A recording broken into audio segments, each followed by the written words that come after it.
Wondering what the housing market has been like thus far in Raleigh, North Carolina? It's been strange to say the least. I'm Allison Wojnarowski with the W Real Estate Group, brokered by Keller Williams, and we are a top producing team in the area who's seen a lot of interesting activity throughout the first couple of months this year. I'll start with some of the stats and then explain why the numbers are not telling you the whole story based on our team's experience. First off, you'll see that in comparison to January last year, there are slightly fewer new listings. The number of closed sales have decreased dramatically, but the median sales price is up. So the new listings we've seen are relatively the same, but fewer sales are occurring. The end of 2022 saw some very high interest rates, which decreased buying power overall. So January is still seeing the results of that. But with fewer buyers, you'll see that homes are beginning to sit on the market longer. And in comparison to last year, there is a drastic difference. Homes were flying off the market in January of 2022, and now they have returned closer to what we're typically seeing. This has ultimately led to a higher inventory of homes overall when compared to last year.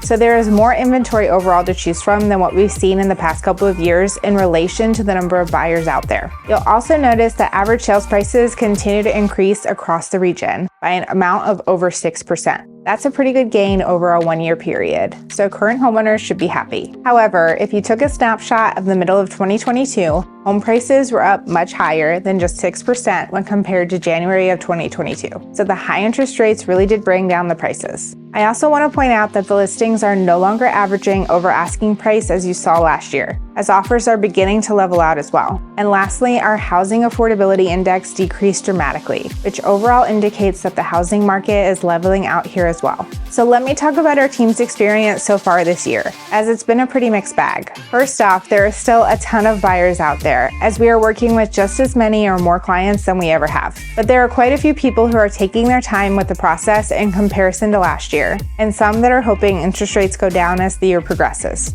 So while sales are down at the moment, overall, I do feel like they will come back later on this year as people are still moving into and within the area. I will say though that the luxury market has really not been affected much by the higher interest rates, as new construction homes at higher price points are selling very well, both in my experience as well as in discussions with several builders around.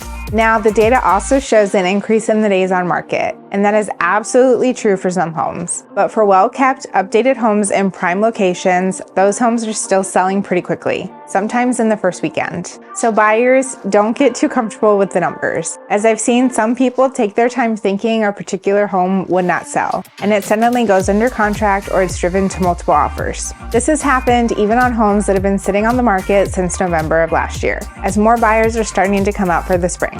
Also, we've seen fewer homes sell for over the asking price and with significant amounts of non-refundable due diligence money. Hopefully gone are the days that we see homes regularly receiving offers for $50,000 or more over asking, as well as $50,000 or more due diligence money. It has returned closer to normal, and while some of the more popular homes have still gone for over asking, it is generally not significantly over. I have also been successful getting offers accepted on homes under asking price, so there is a possibility if the home is listed too high originally. Sellers, this is why it's so important to price your home correctly, as homes priced too high are the ones that are sitting on the market. Also, due diligence money is now closer to the 1% of asking price that we have historically seen in a balanced market, which is great for buyers. It is hard to predict the future, especially in this market, but the market will generally flow with inflation. The Federal Reserve will play a big part in this, as their ability to control inflation will have a downstream impact on interest rates and thus the housing market. I believe that we will see the luxury market continue to be strong, and home prices in this region will continue to rise throughout the year as the strong job market will continue to drive more high-paying jobs to the area.